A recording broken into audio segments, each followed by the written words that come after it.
Diagui Galera Cordia August Fáilte Road. Welcome to be my guest with me, Mary Honan, on Lear Media TV, supporting the Samaritans, Limerick and Tipperary. And my lovely guest today is all the way from St. Petersburg, and it's Darya Markosyan. No, almost. Okay, we'll go with the first variant. Markosyan. Go again? Markosyan. So that's Markosyan. Yeah. Start again. Diagui Galera Cordia August Fáilte Road. Welcome to be my guest with me, Mary Honan, on Lear Media.tv, supporting the Samaritans, Limerick and Tipperary. My lovely guest today is Darya Markosyan from St. Petersburg in Russia. Beautiful Russia. How are you, Darya? Great, thanks, Mary. How are you? Oh, I'm very good. Should we be saying das vidanya? No, das vidanya is goodbye, isn't it? Yeah, this is goodbye. We're only saying hello. We would be saying привет, which is hi. What's hello? Привет. Привет. Yeah. How did you get involved, Darya, in Irish dancing? Well, I've seen a lot of the dance on a VHS tape, and I just kind of fell in love with Irish dancing. So I decided that this is definitely something that I wanted to try. So I Googled Irish dancing schools nearby. So there was none. That was 19 years ago. So there's no one's told me that I can't set up my own school. I just set up my own school. So did you set up your own school initially? Yeah, we had like a group of people interested, and so we had that VHS tape of a lot of the dance, and we had a book in French about Highland dancing. So we didn't really know the difference. So we were trying to kind of make it work, and that's how it started. Amazing. I forget what lad it was that I remember reading about, and he taught himself Irish dancing from VHS tapes as well. Yeah.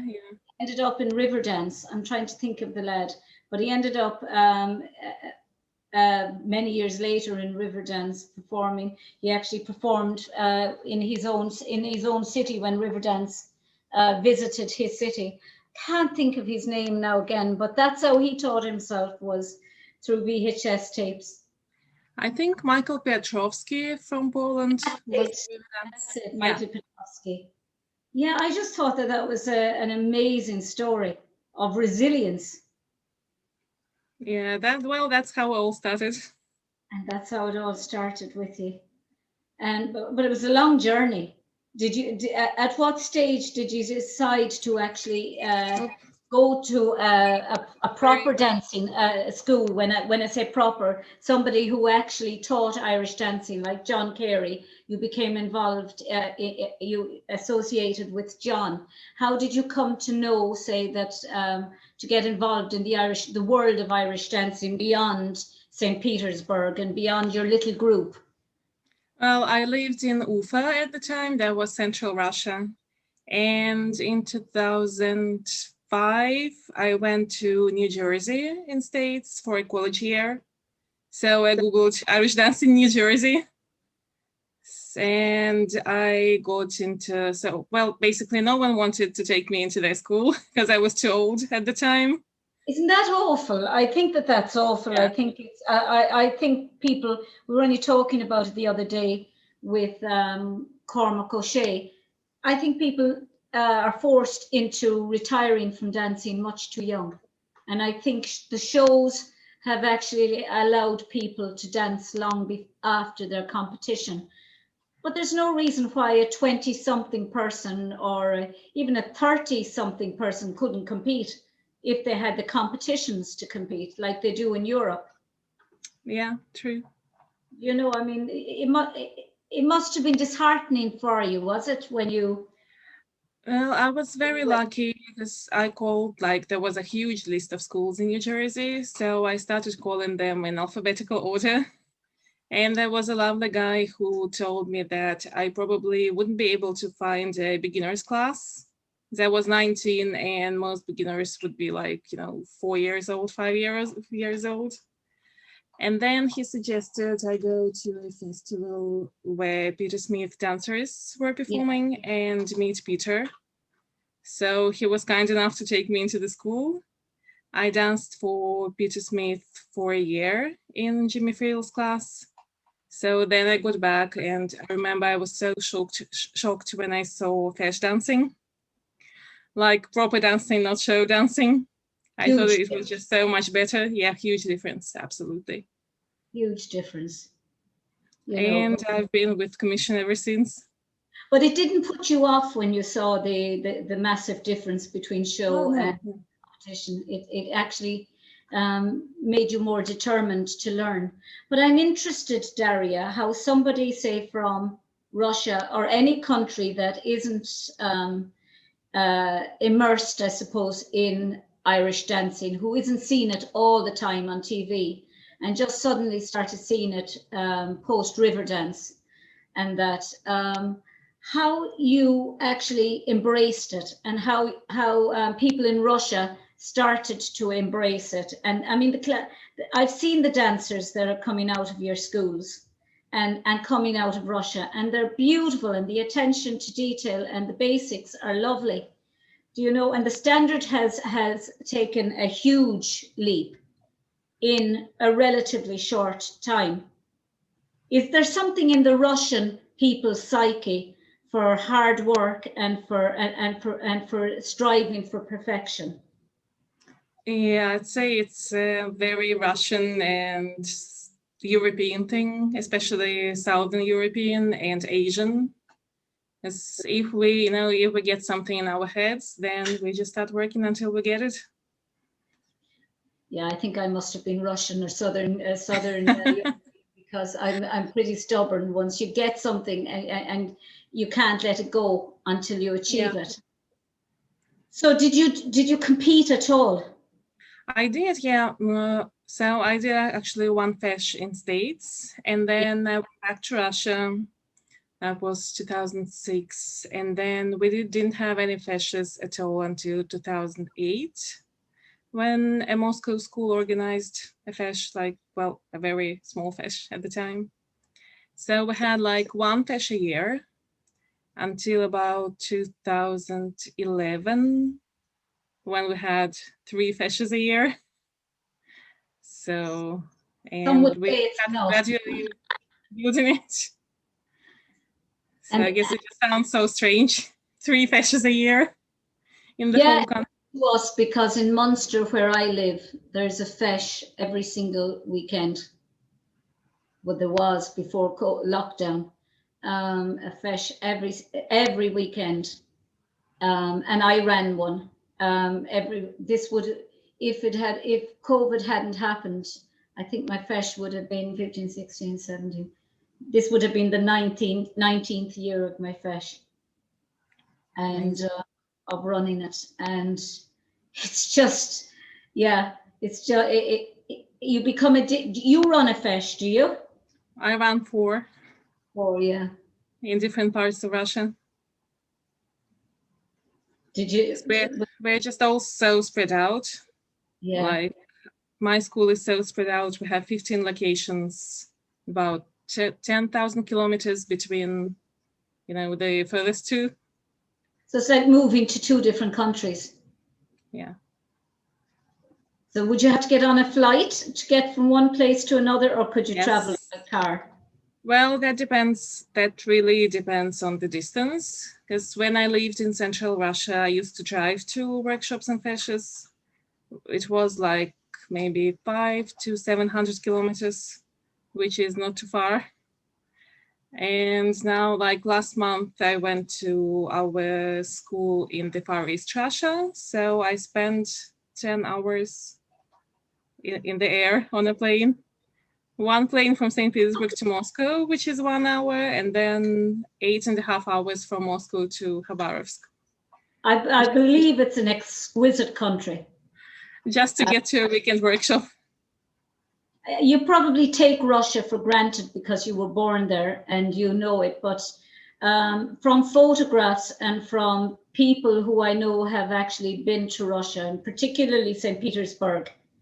St. Petersburg and Moscow seems to be what people are just absolutely captivated with. The countryside, the monuments, the buildings are just so beautiful. Do you take it for granted, or do you actually appreciate the beauty of? I do appreciate the beauty, especially the nature, because I'm a huge fan of hiking. So I try to go to, wherever we have mountains every weekend when I have the chance. So, That must keep you really fit. well, yeah. You'd need it for the dancing. But Darya, you organised yourself and John Carey. You were organising that fesh. Cormac and I were only talking about it the other day, and about the fesh that you were to organise in Israel at the time, and it was such a pity that. Such a sad story. Huh? Such a sad story, because we're not political at all. Like, both myself and my dancers who teach for us in Israel, we're like the least political people you could ever imagine. But politics should be left out of the arts. I mean, the arts is what connects people. And how good would it have been for Irish dancing to be seen as a bridge that connected people and introduced people who would never probably see Irish dancing but for this. This was just, I mean, I was so jealous of you all being in Israel and running that. And I just thought, and then when it was cancelled, I thought, oh, for God's sake, is there anything safe now? Because these are children and they shouldn't be introduced to politics. Absolutely. This is what is really good about our region, about RCCA. Like, we would have kids from Israel dancing on the same stage with kids from Emirates, from Arab countries, making new friends. And, they couldn't care less that, officially they're not allowed into each other's country, but they meet each other, they rock to see, and then, they just couldn't care less about politics. They just dance together. And they are now, because I mean there's been huge divides being bridged between the Arab nations and Israel, and it's just sad that and I mean there was competitions on there recently in the UAE, and Israeli athletes competed in it, and I was thinking, God, just a matter of what, 3-4 years ago, your event had to be cancelled through pressure. It was just immoral, actually. I won't beat around the bush. It was just immoral to do that to you, and to do that to the children and to the families and to the parents, and to do it to you as a teacher. Just awful for you to have to go through that. It should never have happened. But do you come to the Worlds much when they're on? I do, but if Worlds are not in Canada or States, so I would normally go to Irish and Scottish Worlds. Do you go to? Yeah, you'd go to the Worlds in Scotland. You don't go to the Worlds in Scotland. You do. I do. Yeah, I do. I love Glasgow, actually. Do I have you? lots of friends there. Yeah. Glasgow is something special, isn't it? There's something about the world. So it's well, the world anywhere, really. Have you been to the Worlds in Belfast? No, I haven't, unfortunately. Really, an amazing venue. I actually judged the World in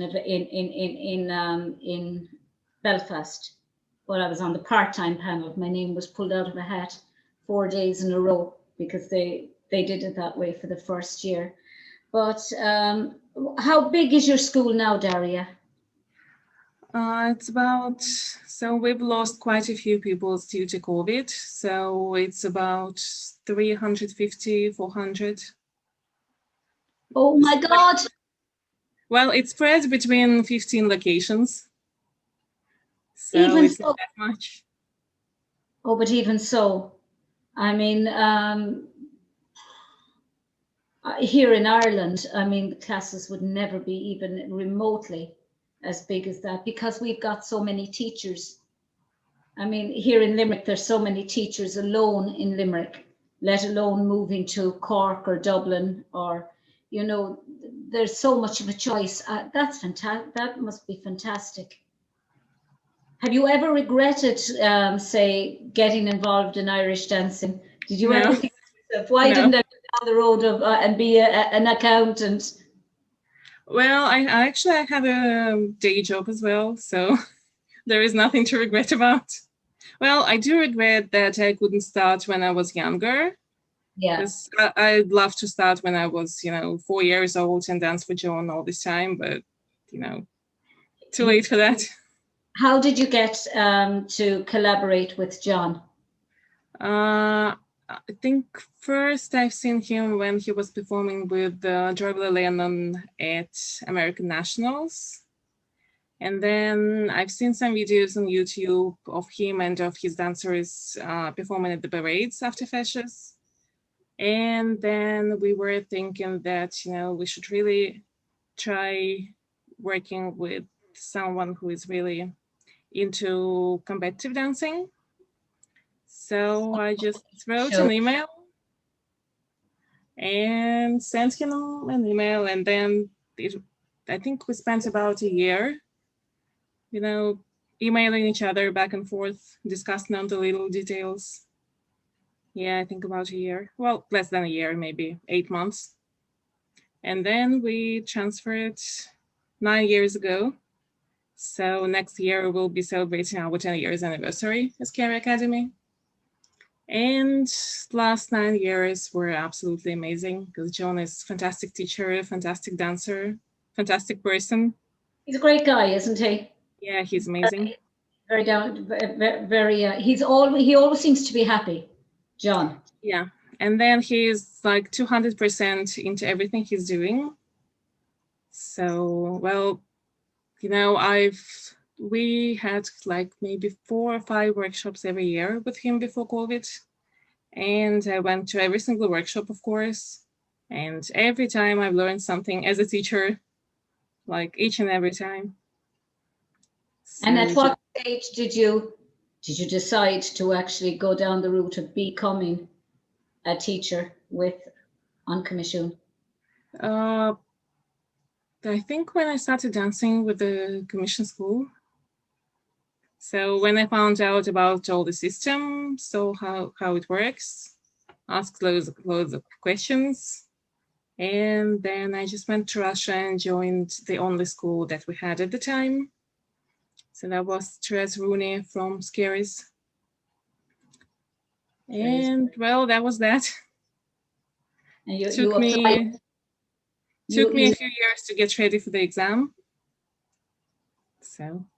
But you did it, and that is just it. I mean, I can't overestimate the what you have done, Darya, to have brought Irish dancing, I suppose, to a country that never heard of Irish dancing before. Not only that, but to actually start dancing at 19, to come all the way through all of the grades, to do all of learn all of the dances off, learn all of the books. Had you to learn any of the Irish? Just a few words. So I know all the dancing related words, of course, like roctus, which is a word in Irish. And I think the only one I remember is Gorab Mahat. Goramahagut. Yeah. Thank you. It's funny when I did my AD CRG, I didn't have a fluency, and Orlin Ivrian, she wrote out all my 4 pages of what I had to say in Irish, and I learned it off word for word. And all the man said to me was, "Hello, how are you?" in Irish. And 20 minutes later, I was still talking in Irish. And I took a breath just to make it look natural. And I saw him look at his watch, and he was about to ask a question, and I knew if he asks me a question, I don't know the answer to it. So I went off again and said the next 2 pages. And in the end, he said to me, "Thank you, Mahan Colleen," in other words, very good. And I went, and he hadn't asked me a question in the interview because I ran the clock down. So it's the best piece of advice I can give anyone who is not sure. Learn off 4 pages of what they have to learn and say it in a steady pace. And when you see him about to ask a question, continue. We actually had a similar stories at one of my fishes. So Maura Dixon was adjudicating grades for the first time ever because our original examiner broke her collarbone, so she couldn't come. So Maura had to fill in for the grades last minute. And so a guy in Ekaterinburg was taking his grade 8, and he has almost no English at all. So he learned the whole text of Humus of Bandon by heart with a very strong Russian accent. So Maura asked him a question. He did not understand the question, and he just started reciting the whole thing. We were trying not to burst in laughter, but we couldn't. It was just, well, I was lucky. I was in there with him on my own, but I could see the hand looking at the watch and his mouth just about to ask me something. And my mother was fluent at Irish. She'd have been utterly ashamed, but to listen to me, I sounded fluent because I could pronounce the words perfectly. I just hadn't a clue what I was saying, but it sounded fantastic. And it was exactly what Orla had written out word for word. I didn't miss a word. Did you write them out in like English letters without all the extra letters? That might have been even harder for you and for him, because you don't have the English alphabet. You have a different. Yeah, we have Cyrillic alphabet. Yeah. So when he's looking at English, it's completely different. Even the letters are different. Yeah. Oh, that's hard. And very, very hard for the kids. Like when we had little kids taking their grades, like 4th or 5th and upwards with the Kaylee, because in grades 5 and 6 and 7, they can dance the dance. And then when it comes to 8 hands, it's usually not enough people in the room for them to dance. So we just learn the whole dance as a dance. We learn all the typical questions in Russian. We try to learn as much as possible in English, like at least number of bars in the movements. But every time I feel so sorry for the examiners who come over. Yeah, but in some respects, I'm sitting here thinking that the children that come to your schools are not just learning Irish dancing. They're actually learning the English language as well. And not just are they learning how to speak English, they're learning how to write English, because they have to do it or they will have to do it for exams later on for grade 1 to grade 5 and so on. So in many respects, they're learning an awful lot when they go to Irish dancing. Yeah, true. In Russia, that they'll probably learn it easier than they would in school. Yeah, because they see because it's an activity. Yeah. And then they see how they could use the language right away, because John would be teaching in English. Lots of stuff on Instagram is in English. When they go to a fest in Europe or to Rocktos, everything is in English. Until it's in Irish. Say that again? Unless it's in Irish, and then like, help. Because my dad wasn't Irish. And my poor dad would be listening to the news on TV, and he'd ask my mum, what does such a thing mean? But of course he'd say it with an English accent. It would sound nothing like she was after saying it in the TV. I always feel sorry for people trying to learn another language and then there's another language within that country. So, you know, you're learning English, but you go to a feis and a lot of it is in Irish. And children are saying, but I thought this was English we were speaking. But no, you have all the introductions in Irish, and you have Corn Fiapa and Cor and Port Lusca and Port Traum and Port Adrum. And I just feel sorry for a poor Russian child there wondering what dances, because even with our own children, you have children coming up to the side of the stage at a feis and they're asking you, is this Humpty Dumpty? And you know that they're going to O'Rourke School of Dancing, because Maureen would always say, you're doing your Humpty Dumpty now, because it's the same music as Humpty Dumpty sat in the wall, Humpty Dumpty had a great fall. And the children understand that that's a hop jig and or a Port Single. And it's trying to get you, and they get totally confused then, because they don't know whether they're doing whether Humpty Dumpty is a dance, or is it a single jig, or what? Gates of Derry. Huh? Or a Gates of Derry. Or a Gates of Derry, Gatti Dira. Yeah, it's just so funny. But how is COVID? How are you affected by COVID now? Well, we aren't really under lockdown anymore. We can teach in person. We can run a small feis for under 100 dancers, but we can't bring a judge as the borders are closed. So everything is open. Pubs are open. Like, there are no concerts, like no huge events, but all the small events are still taking place.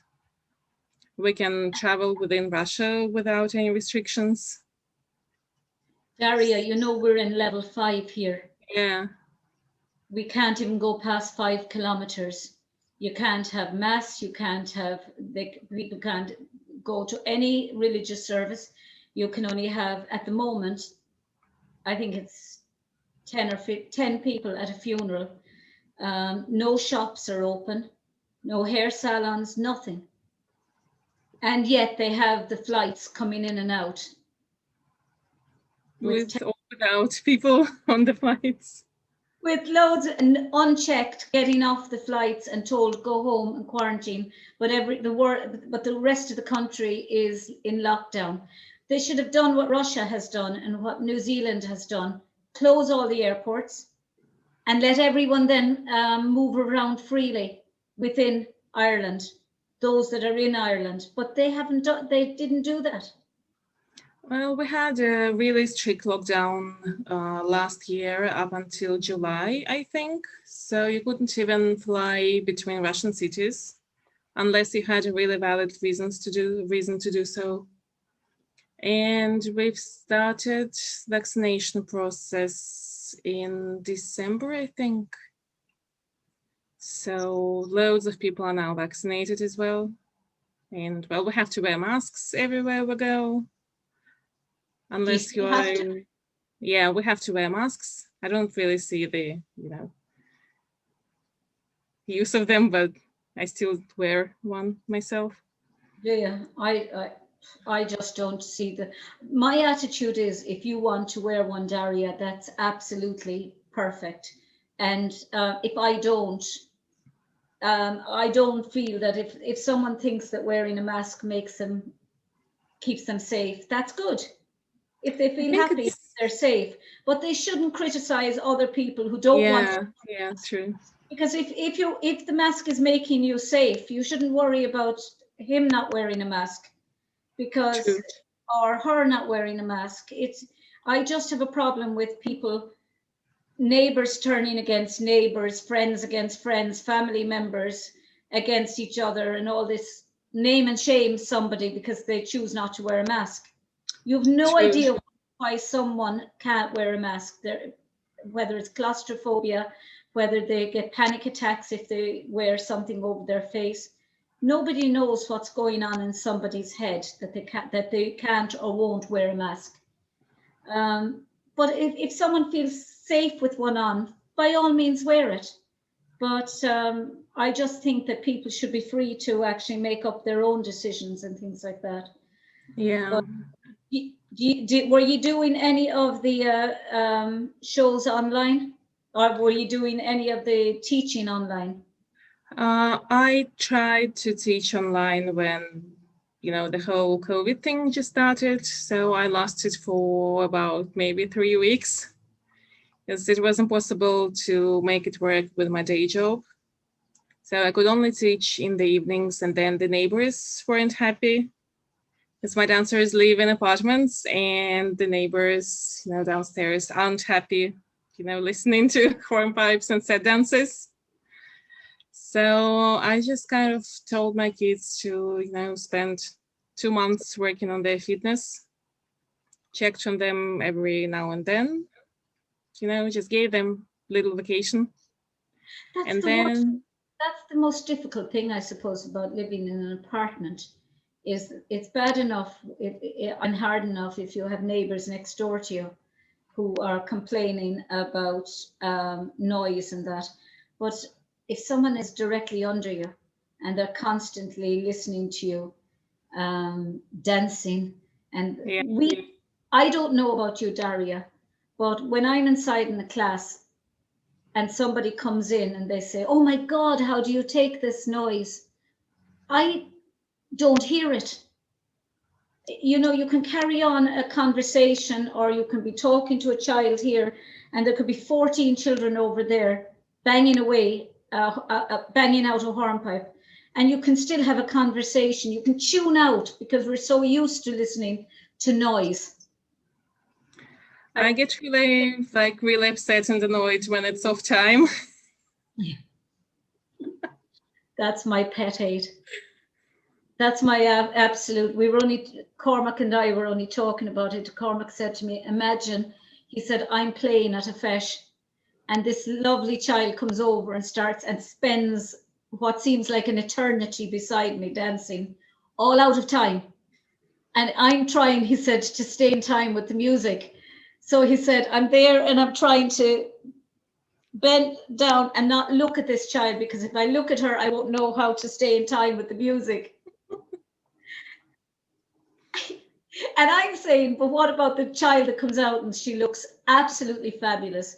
Her feet are just beautiful and she's a gorgeous dancer, but she's obviously listening to a waltz and not a hornpipe, because she is and you're wondering how somebody who's such a beautiful dancer has the feet, has the carriage, has the placings, has the movement, but not an ear that was ever known.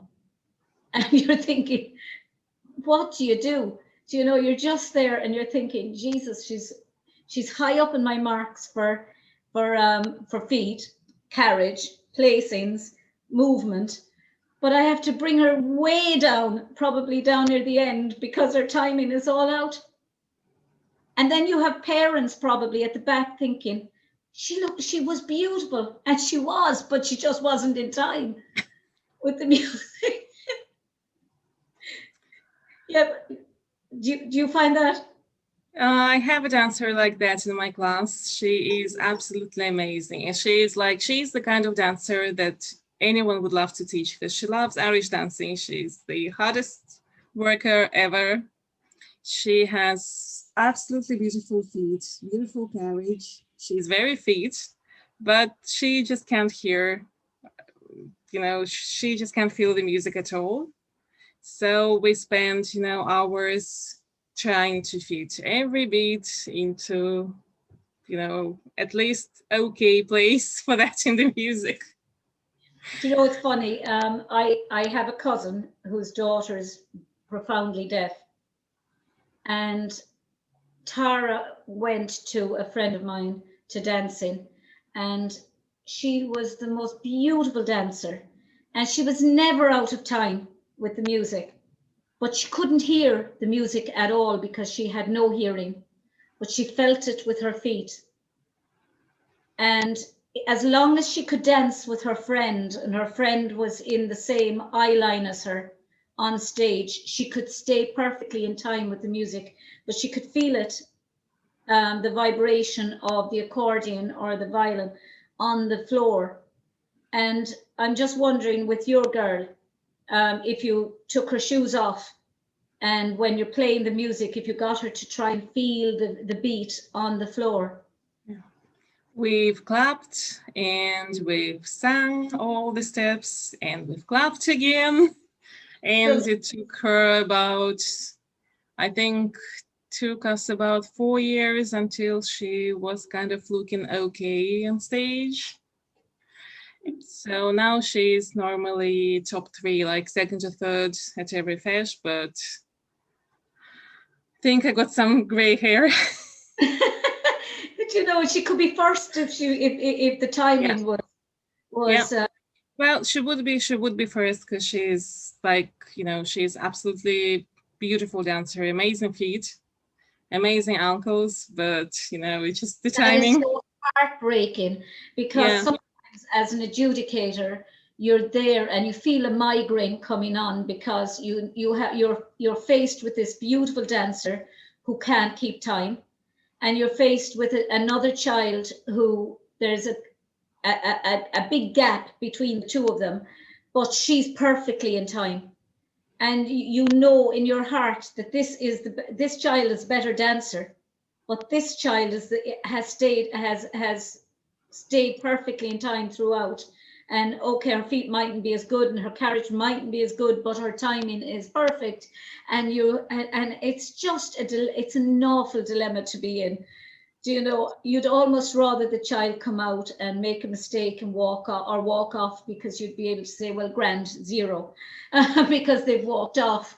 But when you have such a beautiful child in front of you who has everything right except the timing, which is the most important.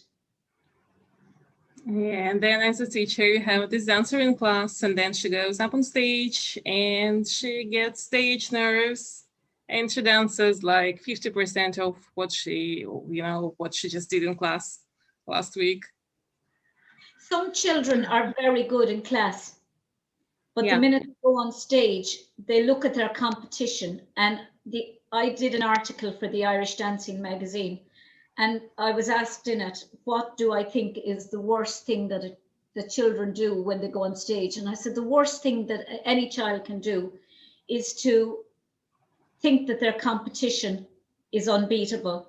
You go on stage and you think, oh, Jesus, I'm out with the world champion. I'm not going to, instead of thinking, oh, well, now is my chance to prove I'm actually better than the world champion, or they've come here to see me dance her off the stage.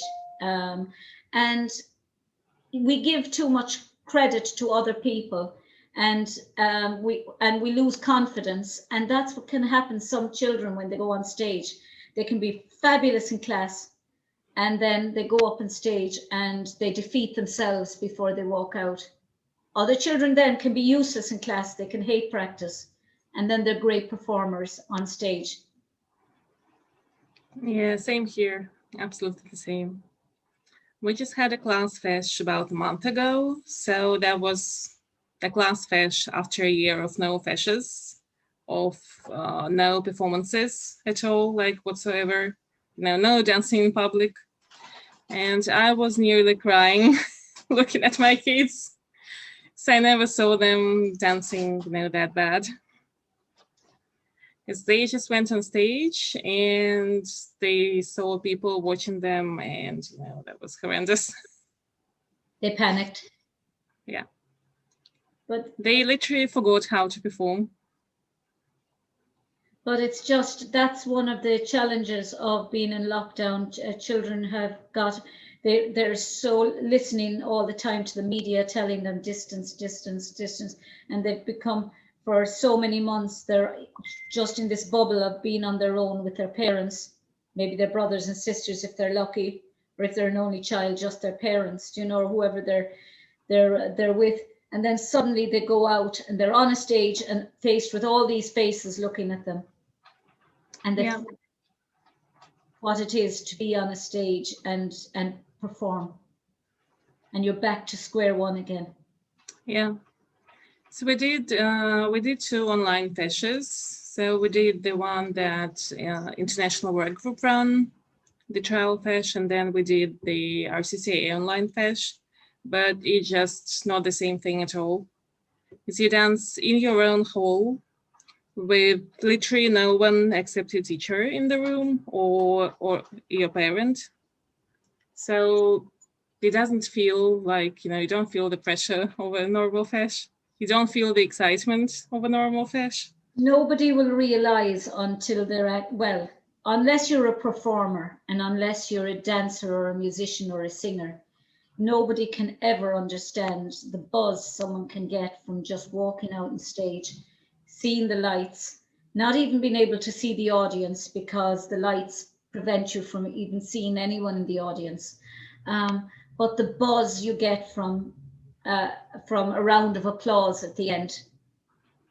And no job that you could ever do, a 9-to-5 job, will ever replace that feeling.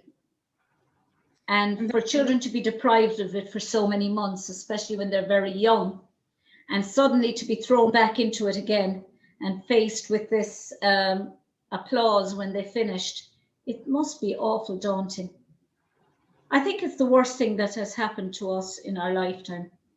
Yeah, true. And then not only for the children, but for the adults as well, for the teachers, especially for the, older teachers and organizers. Just everyone is being put in their own bubble. And, I just miss the atmosphere of going to a fesh anywhere. Meeting all my friends from around the world. Just the whole fesh atmosphere. So we've just organized an online workshop for our region, and we had a meeting with the organizing committee afterwards. So we discussed that it felt so, well, almost like we were at a real event. So we had 2 separate Zoom calls. So we had to log in and out, like we were all staying in touch in an online chat. So just had to, run around between virtual rooms in Zoom. It was kind of like a normal fesh. Yeah. Checking people in, like people who are in the waiting rooms with the sign-up lists. So all the, the normal stuff that you get at an event. That was amazing.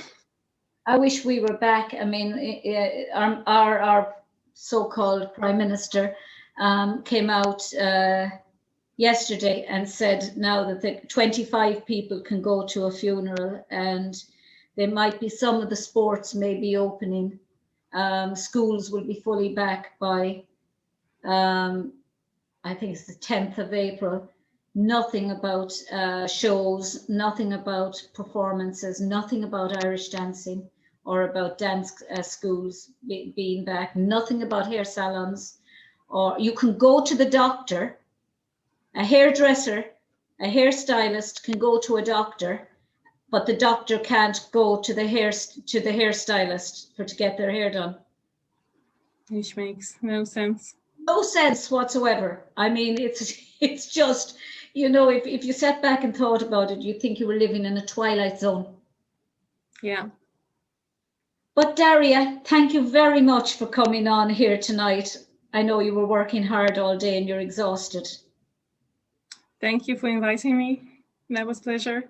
It was a pleasure talking to you. It's my first time actually speaking to you. I know you from, and I admire your work, and I admire what you're doing in Israel, and I admire what you're doing in Russia, and all and for bringing Irish dancing from nothing to what it is in Russia. I mean, nothing in Russia to what it is today, because you're hugely instrumental in that, and you should be very proud.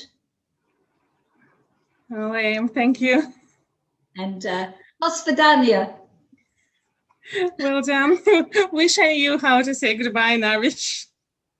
Slán in Irish. Slán.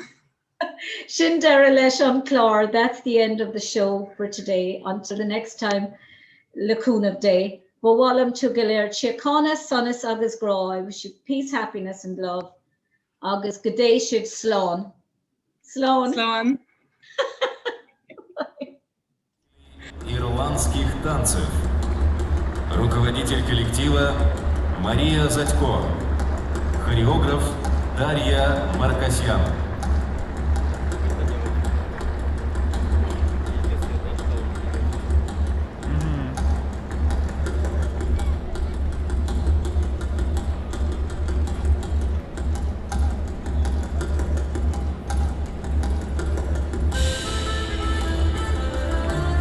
Русская императрица Екатерина II любила повторять: народ, который поет и пляшет, зла не думает. Кто знает, возможно, великая императрица любила танцевать и веселые ирландские танцы.